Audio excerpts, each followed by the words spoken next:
Recording in progress. Thank you. All right, I'd like to call the Village of Cottage Grove Plan Commission meeting to order on Wednesday, April 12th at 6:30 p.m. on my watch. We are holding this as a hybrid meeting, meaning that we are in the Village Hall as well as on Zoom. There's a Zoom link at the top of the agenda, or if one chooses, there's an audio call-in number with a meeting ID as well. With that, we do have a quorum. The agenda was properly posted, and we'll start with the Pledge of Allegiance.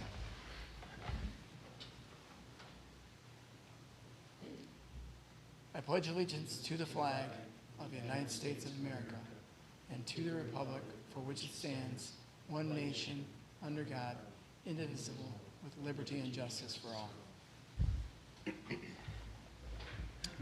Next up then is public appearances. This is public's opportunity to speak. If you are from the public, we ask that you share your name, your address, your municipality, and hold your comments to no more than 3 minutes, just in case we have a number of people who would like to speak. With that, I'll pause.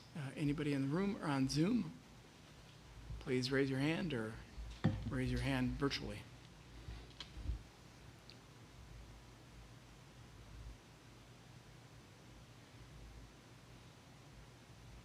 All right, with that then, we'll move on to discuss and consider our meeting minutes from our Plan Commission meeting held on March 8th. Any questions, comments, edits? I'll make a motion to approve as presented. Motion to approve. Second. All right, thanks, Alex. Thanks, Troy. Any further discussion? Having heard none, all those in favor then? Aye. Aye. Anybody opposed? Any abstain? Motion carries. Then we'll move into the heart of the agenda.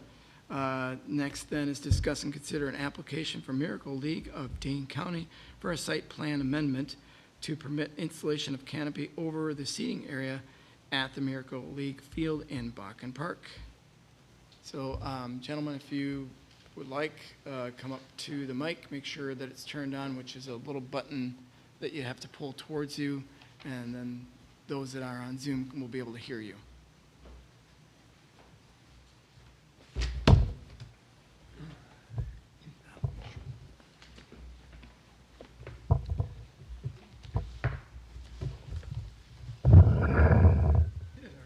Okay. My name is Bill Schultz. I'm the executive director of the Miracle League. And before Greg gets into details, I just want to quickly thank the village for all the support that you have given the Miracle League in terms of getting us started, the land, allowing us to do what we've done out there. We had 96 kids the first year. We had 200 last year, and this year we're going to definitely hit 250. And we have almost 300 volunteers this year. And many of them are spread across Dane County, so Cottage Grove's getting a lot of exposure. So, but I truly thank you for your support. So, I'm going to pass it on to Greg to talk to you about the awnings. As Bill said, we grew pretty big from first to second year and expected more growth this year, which we're getting. But if you've been out to the field, it's a very nice field, but when we started to grow from 96 to 200, it really took off. Not only did we have double the participants being players, now you have double the volunteers, and families started coming out. The siblings came out, Grandma and Grandpa came out, the neighbors came out. We had one group that had 16 people in a group following this one player. They had T-shirts and everything. But anyway, with that, and with Grandma and Grandpa coming in, and we have kids in wheelchairs, walkers, and a lot of physical disabilities, we were running out of walkways. Things were getting crowded and congested. We had people having to take wheelchairs over the grass and stuff like that. So we knew we needed more concrete out there, more walkways, just to get people in and out, and for our players and their fans to be able to move around. It was just getting too tight. So last fall, we added about 5,000 square feet of concrete, which about doubled our access into the bleacher and field area. And luckily, we got it in right before the bad weather. But we had to get it in last year so we could get the next phase of the project in. If you've ever been out to a game or in Bakken Park at 6 o'clock at night, it is hot. And obviously, in a baseball field, you don't have a lot of shade for the stands or anything. So we had a donor say, you guys need some awnings over these bleachers. And it's what we did. And we started out very small. Okay, what can we do? Maybe put something behind the bleachers to kind of block that westerly sun coming into our field and stuff. And so this donor suggested that we talk with Baraboo Tent and Awning. If you're familiar with them, Baraboo Tent and Awning started with Circus World Museum and have done all the tents and stuff for them for generations, actually. They started over 75 years ago. And now they have national contracts with Culver's doing awnings and stuff. So they're a really nice group of people to work with, an old family business, and that's been in existence for, I think, 3 generations now. And so I've been up to Baraboo about 4 times. Andy Moon is the 3rd generation of his family to own the company. And over the winter, we got together 3 or 4 times and started discussing what we wanted to do. And along with the extra walkways, we also had to add bleachers. We only had 2 sets of 5-row bleachers.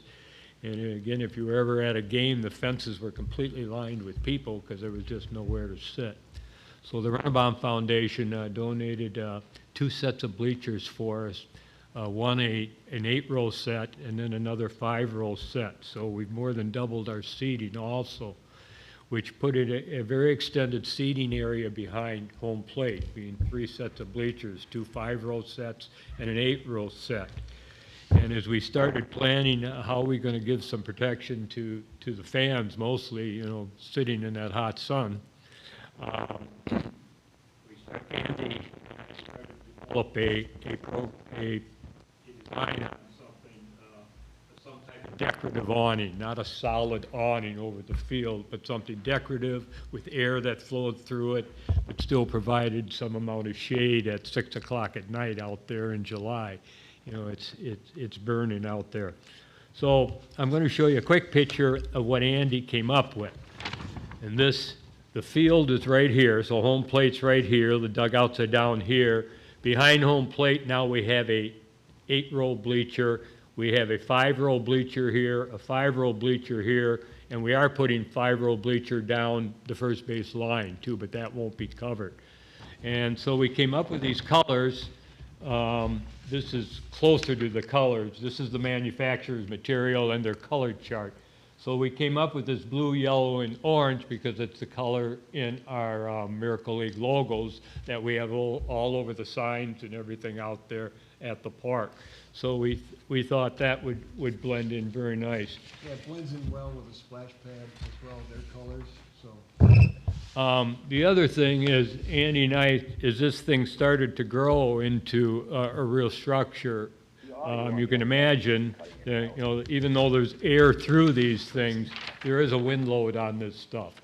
That, and the bigger this thing got, the more concerned. I'm sorry. Okay, do I need to repeat anything? For sure. All right. Let's see if we get any questions.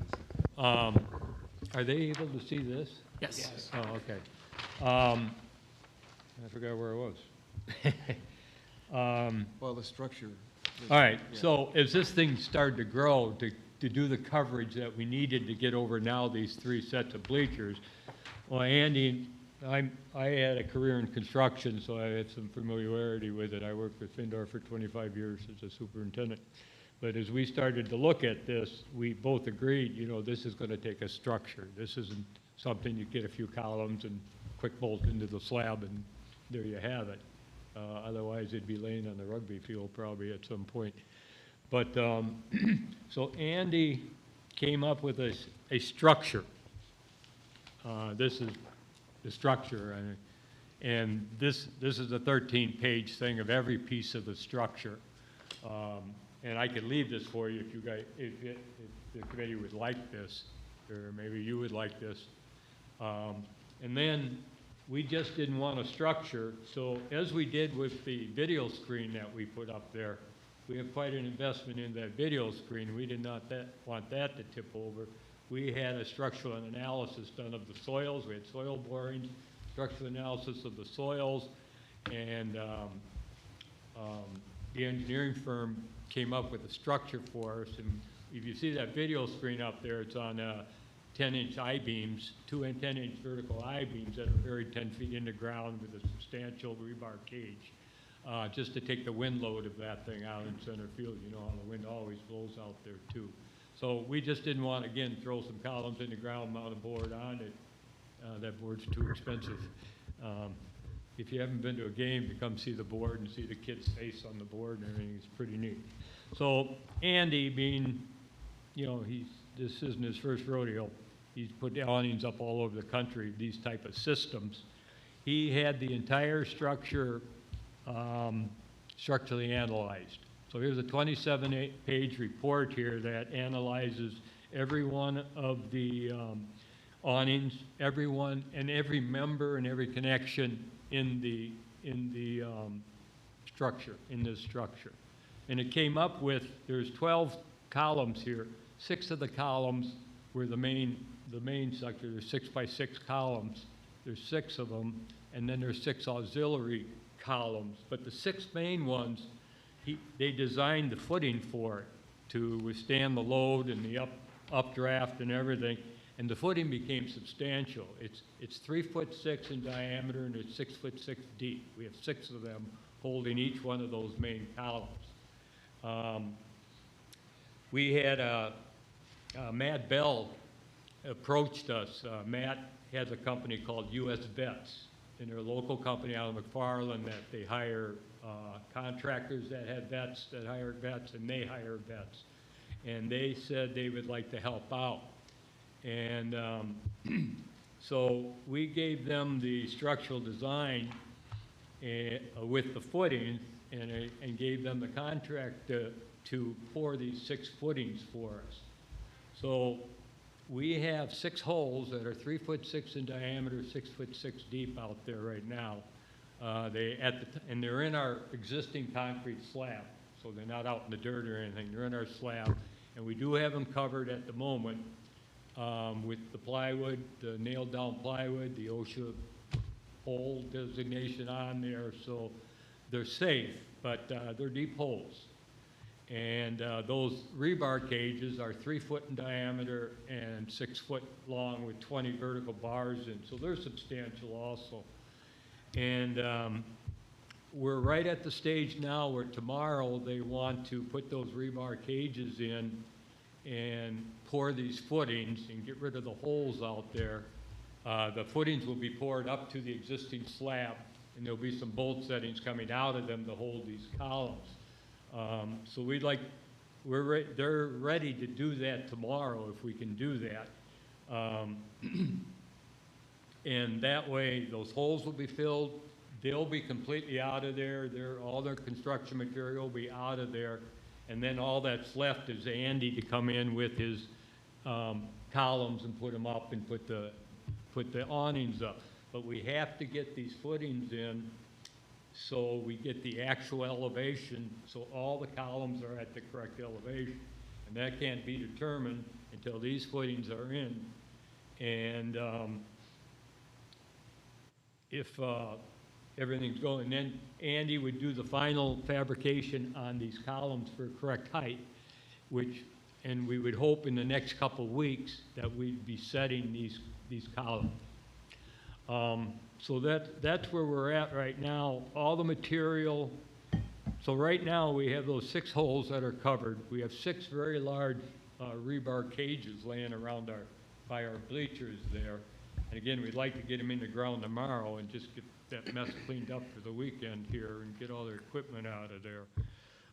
So I don't know if you have any questions concerning the structure, concerning what we're doing, colors, or anything like that. Again, I have this 27-page report, if you're interested in anybody having this report. And that's from Andy's structural engineer. They're all stamped drawings, and this is Andy's design. And then I do have the picture of the actual awnings. I try to get as close to the colors, stay inside the lines and everything. I didn't do very well. But we want to acknowledge, though, that we might have just went out of steps here. The thing was that we needed to get these in. We started back from when the kids are going to start being around the area, which is about May 7th. So Greg took the schedule back to when he had to start.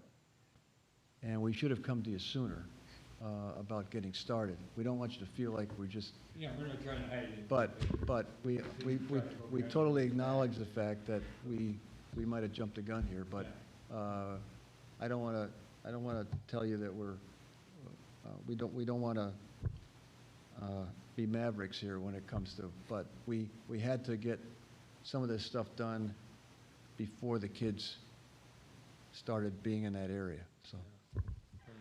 So we're kind of in a little rush here to finish. The plan is to be done by sometime early May.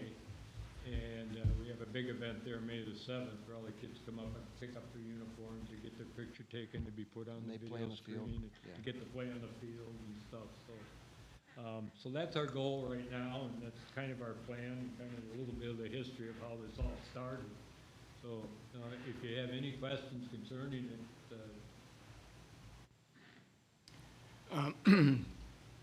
Thank you both. I think what we'll do is we'll have Aaron and Josh jump in, and then that may address some questions from the commission if they might have it, and then we'll open up the commission and see what they have for questions. So, Yeah, I didn't have a whole lot to add.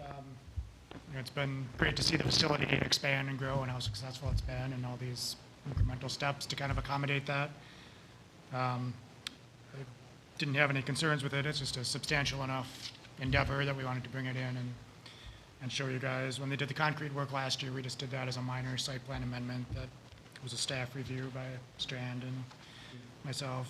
But something like this pops up in the middle of the park one day, we wanted you to know what was coming, so. the whole park has just popped up in the last year. That's true. Yep. So yeah, we'd recommend approval. I didn't have any conditions. Wasn't really anything here that was gonna affect stormwater or grading or anything like that, so I don't. Yeah, The hard surfaces are all in. right, just on the engineering side, right? Like, the only thing that I would have had comment on, if you would have brought it forward, would be, I'm a little hard of hearing. I said the only thing I would have had comment on would, do you have structural plans? You know, make sure that you understand there's wind load, and you do. So. You're good. Yeah, I mean, that's all we would have looked for, is that Copy? you had, I have an extra no, we had it in actually- our packets. Oh, Yeah, we So have. got it. And we it's all, it's all stamped, and it's all by professional engineers, and yeah, I mean, I've all been- their I've work been is here. Facilitating construction since the beginning here at Miracle Lake. So I've been with US Vets, they're building this back and everything. Right. They're happy to do it. Yep. We didn't review it in detail because we wouldn't review something like this in hard detail, but as long as they have it and it's all been documented, that would be our caution of, you know, you're not just putting up poles out there and burying them in a little concrete. The first windstorm comes and takes it, we would caution. This is quite an investment. It is, here, you know. yeah. We don't want it to blow away neither. Yeah, yep. all right, thanks, Aaron, thanks, Josh. Any questions, comments from? I have two questions, I guess. One, are the awnings like permanent, or are they going to be removed, say, if there is a storm? Are they going to be removed? Yeah, they'll be removed at the end of the year. They Okay. don't stay up year round. They look like sails. And then what's the, like, life expectancy, I guess, you know? I don't know that. Okay. We're hoping to get 5 to 7 years out of field service, I'm not sure of this yet. Okay. But then again, they'll be up from May through. Well, I mean, the sun is awful damaging, so, It says 15-year warranty. okay. Yeah, but you're gonna install them at the beginning of the year, they'll stay up until you take them down. They should be designed wind load wise, that even if a big storm comes through, they're rated to a specific larger storm Okay. event that they would typically look at for something like this. So I'm assuming that's what they did. And you don't have to remove them if there's severe weather coming in. They're just going to stay up. They did the analysis on every one of the awnings Yep. too. They just didn't use the bolt settings or something like that. They went all the way up. Matter of fact, every member has a structural design on it, structural improvement. Thank you. Any other questions, comments? I'm very happy to see the success of the park, and all of our fans will be much more comfortable in the heat of July this year. It does get hot. It does. Then they can go over to the splash pad if they get too hot.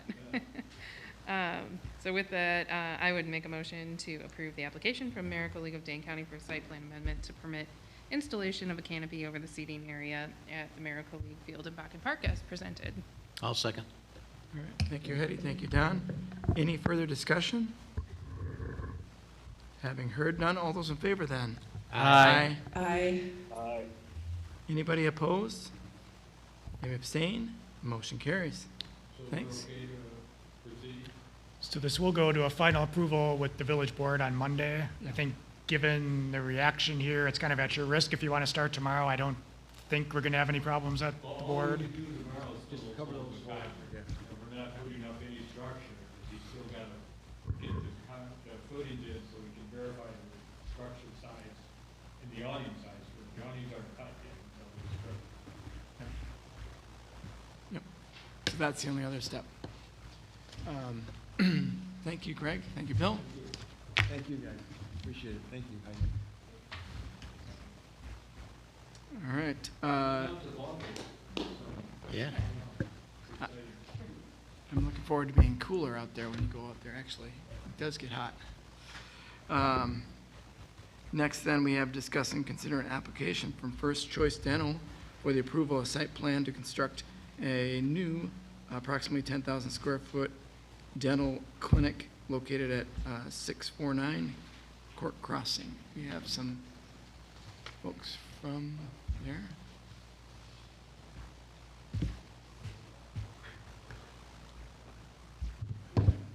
Don't fight over the seats, guys.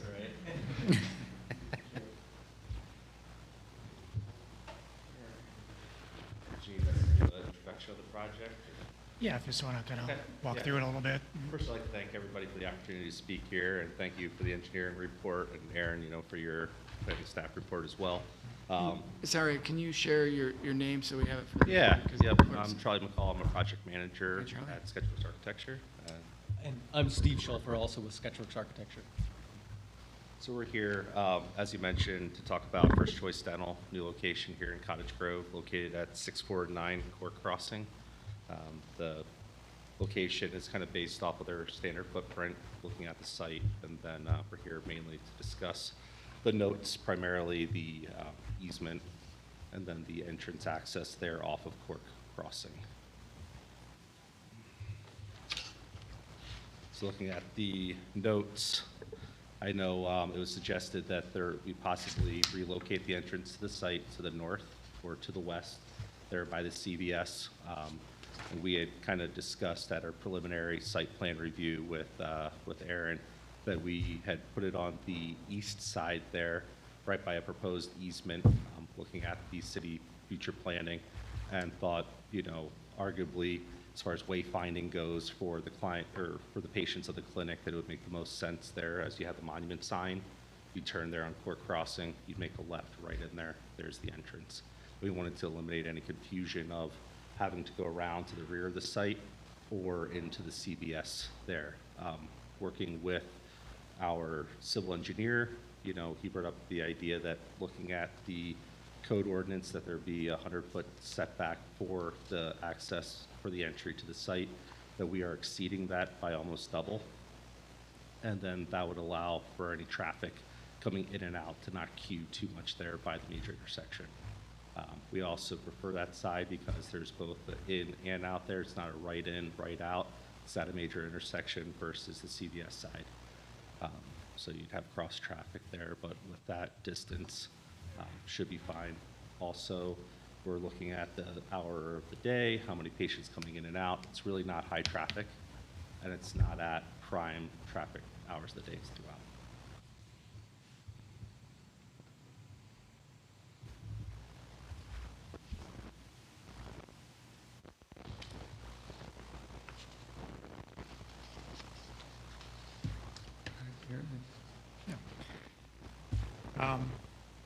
Yes, thanks for bringing the project to us. It's a good-looking building, and obviously a successful chain that's kind of all around the Madison area now.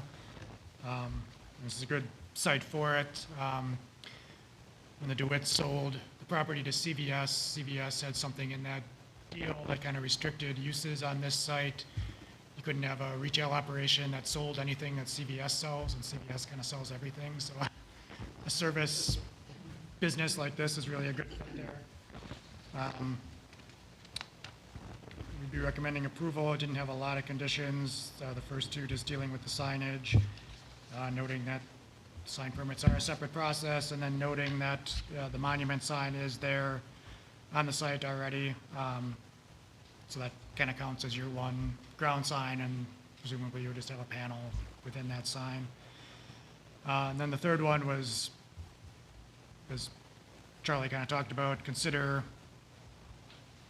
having the access off the existing driveways. That's not a deal breaker for me. They had the rationale for why they want it the way they want it, and that's fine. It's just kind of a consider that as an option here in the conditions. Josh, I don't know if there's anything you want to go over from your report. Yeah, I mean, I think that's probably the biggest thing to probably discuss, right? And just see what the plan commission, what you guys feel about that specific piece. I was gonna share, if I can, I was just gonna share that, just so that everybody could see what we're talking about. And when we first met, we had this conversation a little bit, and Aaron brought it up, and I brought it up, you know, that you have this road that loops around the site, right, today, currently. I don't know if you can see my cursor. It's white on white right now, but CVS is to the west over here, and their access comes off of this looped access around the site. So naturally, you know, a preferred method would be keep the access. You already have an access on either end to the two main roads. One's Cottage Grove Road, right, to what would be the south. You really don't want another access to that. The other one's the minor road, which is Court, which they're showing now with an access there. Our comment was, could it be to the north off of this access point already, so you don't have a couple of them stacked back to back, but they access what would be kind of more of a frontage drive to the access point. You know, in the traffic engineering sense, anytime you can limit access points even to a roadway, it's preferred, right? Again, not necessarily a deal breaker, but something we wanted to just bring forward as to the plan commission if you had a preference for that. I don't know the history behind the site, unfortunately, and Aaron, I don't know if you do either, of why this road was looped and accessed that way. And if there was a reason for that, you know, the intent was this site would come off of that too someday, and it would all kind of line up and work together. They're all private roads too, right? I mean, they may not be available because they're private roads, right? I mean, so I think I guess to that point is like, Is that a private drive here, JJ? Yes, right? They're- Private access? they're private roads, yeah.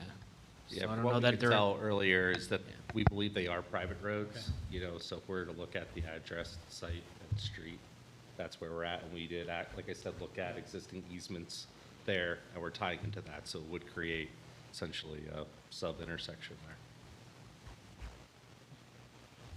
You know, it appears, and I'm not sure either, Aaron, maybe you can clarify, is there something platted to the east that shows the access about in that same location that's represented in the dashed lines, right? Is that platted like Yeah. that today?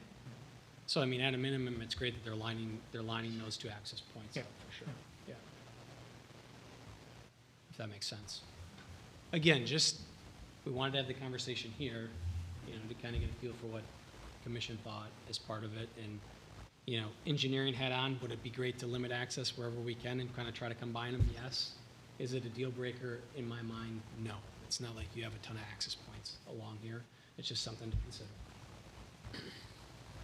Well, I can see the point about, you know, if somebody Googles where they're going, getting confused with, you know, you're looking for a driveway, you see the parking lot, Whereas with this, you know, you see a driveway, you see the parking lot, and, you know, you're in. And I have no idea what the history is of the private road either. I don't know where they did that way back when. I mean, is there, Go ahead, Al. is there a maintenance fee with the road? So like when you take ownership, I guess you're buying the property out, that's up to you guys, but like, is there a maintenance fee to that road? Because I guess, you know, if the owner of the road chooses not to maintain it in the winter or whatever, you're also, I would want to tie into to the village's road, to the village's infrastructure and be independent. I know that would be my sort of thought around it, but unless there's an agreement to make sure that road's clear, and I think they do keep it clear.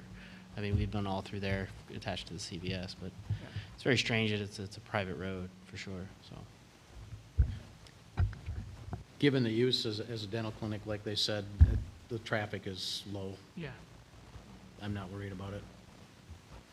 And I guess I'd just soon not have them, get involved with getting tied into whatever mess goes along with that road, that private road. Yeah, and I just want to tack on to Josh's point too about it being across from that, the Metcalf Townhouse Road that's platted there. I think that, yeah, that would be I would feel better about that situation, you know, the cars turning to get back out to Cottage Grove Road, that they're directly across from each other rather than offset too.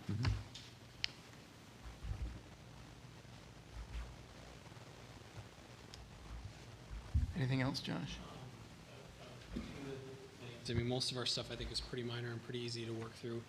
The one thing we did notice was some of the callouts on sewer and water. I think the water side, I think you show a 6-inch coming in. And if that's truly needed, at least in the GIS system now, it shows a 1-inch copper going to that, and that could be incorrect. But just to rectify that piece, and if you do need that much water and there's only a 1-inch copper, you might be digging back out into the street to make a different connection as part of that. Okay. That just has to probably be verified in there. Yeah, we've been working with Civil as well. I kind of took your comments forward to Okay. them. So the goal is to get everything, you know, in hopes of approval tonight, get that turned around to all revisions for next week. And then just a little bit of lighting, and we talked about that before, trying to Already allow for Yep. no spillback, and I figured you were working on that. We had kind of the meeting as they were submitting this, so a lot of our comments probably are somewhat being addressed or have been addressed as they've been working forward, so. Yeah, I don't have anything else big to comment about. And then when is the, you know, assuming it gets all approved and everything, when do you want to break ground on this? As soon as possible. Okay, I think that's fair to say. okay. Somebody got a bulldozer?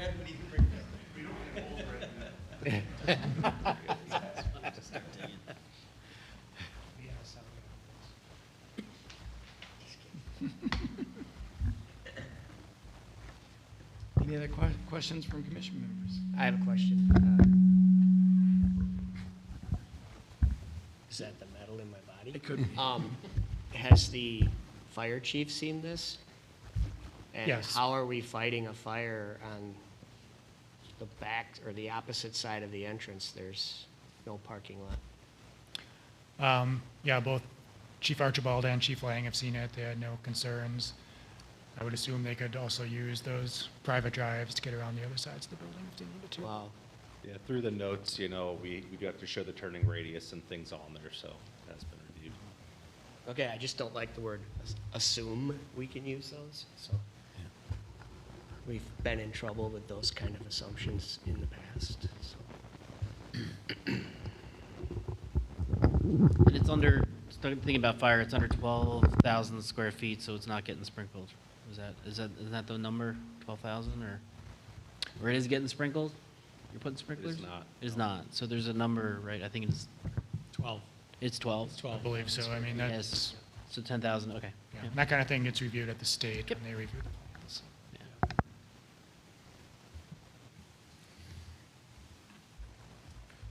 Other questions from commission members?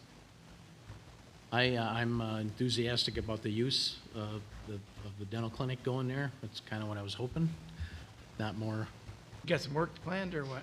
No, no, I don't, but we may have worked on some of them, but anyhow, I guess with that, I'd like to make a motion to Recommend approval for the application from First Choice Dental for approval of a site plan to construct a new approximately 10,000 square foot dental clinic located at 649 Cork Crossing with conditions set forth by staff. All right, thanks, Don. Second. Thank you, Troy. Josh? You might be asking the same thing. Just for clarification, in our recommendations, at least in mine, I put it in as try to keep that access off of Cork. We're allowing that access onto Cork, just as a clarification to that. Then, right? Okay. Yep, that would be kind of struck from my Okay. overall recommendations. I'm good with that. All right. You good with that? I'm good with that. And Troy, you're good with that? For the second? Yep, thank you. Okay. Any further discussion? Having heard none, all those in favor then? Aye. Aye. Anybody opposed? Any abstain? Motion carries. Thanks, gentlemen. Thank you.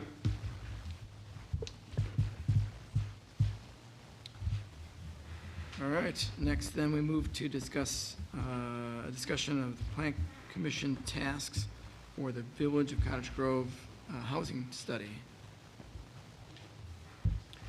So there was a lot in there. There's a lot, we can talk about it a lot, or we can talk about it a little. It was just kind of in here to give you a chance to read it before we start getting into individual issues. We'll have this on the agenda next month to talk about some parking-related issues and some comp plan issues related to unit types in a planned neighborhood. We can get more into the details of that as we talk about those individual issues, but just want to have this on here to give you a chance, A, to look through it, and then if you had any kind of general questions. Were there any actions in the timeline? I can't remember because it's been a little while since I reviewed it, but I remember the timeline back that were, that the commission should be discussing now.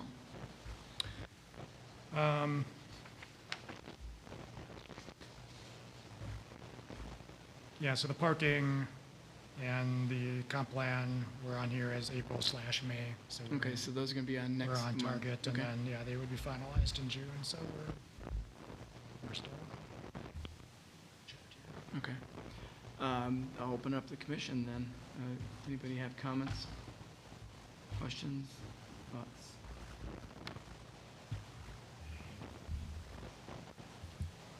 I guess the whole missing middle, I'm agreeing with it.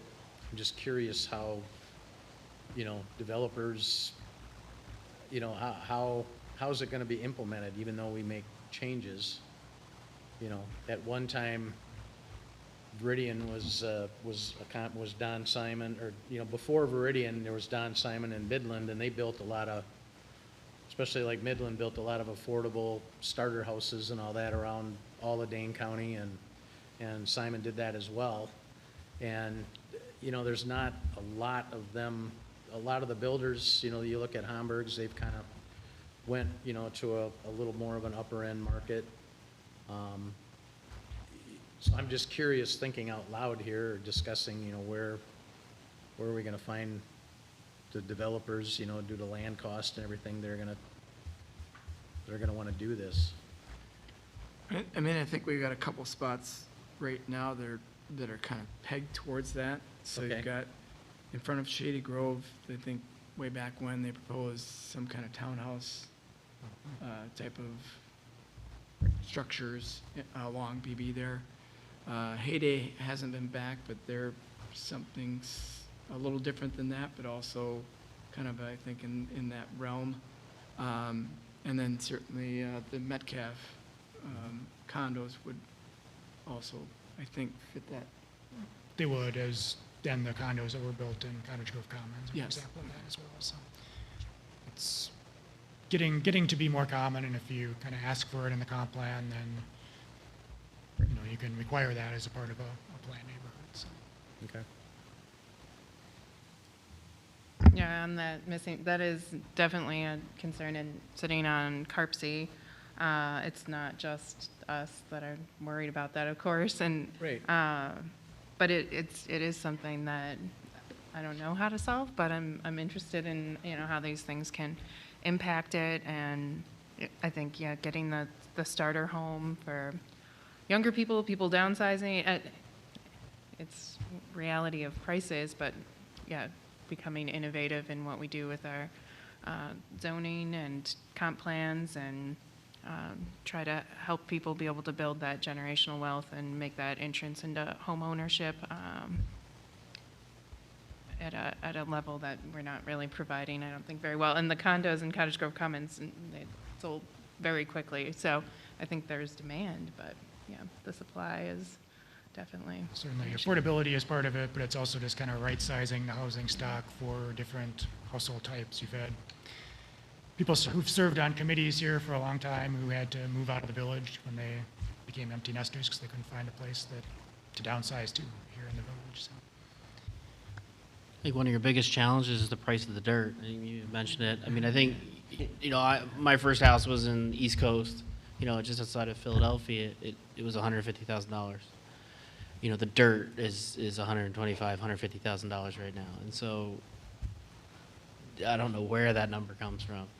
There is the road improvements, there's some improvements, there's stranded costs that you're trying to make up for, and that's kind of where that comes from. But that's huge. And I think some of those developments you mentioned, I think they might actually be rentals too.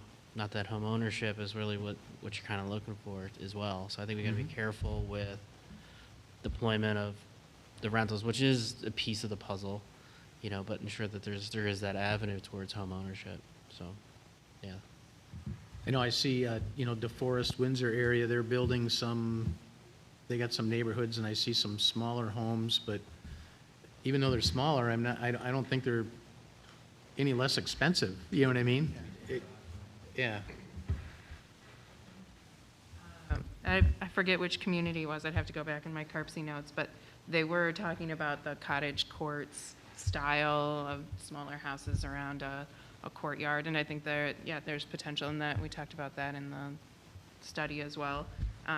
Building that sense of community, especially seniors downsizing, to have something smaller, but yet have that neighborhood feel and get to know your neighbors. I think there's some definitely benefits of that too. So yeah, that might be an interesting. I can look back in the notes and see what developer was, just kind of, even to just question, how did they pick this location, and learn from, how they got to that development actually being able to move forward there. So I guess I'd like to see our focus on something like that versus more large multifamily. I'd just soon not see, I'd rather see try to focus on that missing middle.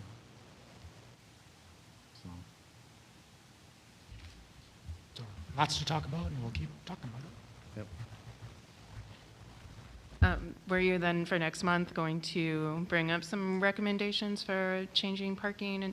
And I thought, yeah, it does seem like it's kind of high for some of the units. Yeah, whether we go as far as recommendations or if we're just kind of reviewing kind of trends and what other communities in the area are doing and comparing that to what we have now. At a minimum, we'll do that, and maybe we'll tackle an actual change. Aaron? Any other comments on this? Otherwise, more to come. Then next, future agenda items. Aaron, anything that you? Might be a little bit of a busier one next month. Houston submitted today for 27-unit senior housing apartment building down behind 1855. So that's kind of a long-planned part of the continuation of their campus down there. Remember Chris Miller, who was here, I think last month, talking about a duplex on Main Street. He dropped off some plans today, so we'll take a look at those next month. And there's a potential zoning tweak that would have to go along with the zoning district, so we'll take care of that as well. And then Steel is gearing up for an expansion at their facility. Whether that comes in time for next month, I'm not sure, but it sounds like it's been out for bid and I think awarded, so if not next month, probably shortly thereafter. We have at least 2 tasks from the housing, and there could still be some other things as well too. All right, we like busy. So hopefully it won't be a nice warm day. It'll be nice, cool and overcast, and we can spend a couple hours here. Let's still look at the sun, come on. All right, then we'll move right to item 10. Fred's locked and loaded. Yep. Fred, and seconded by Don. All those in favor? Aye. Aye. I Thanks, could- everybody. I could see him poised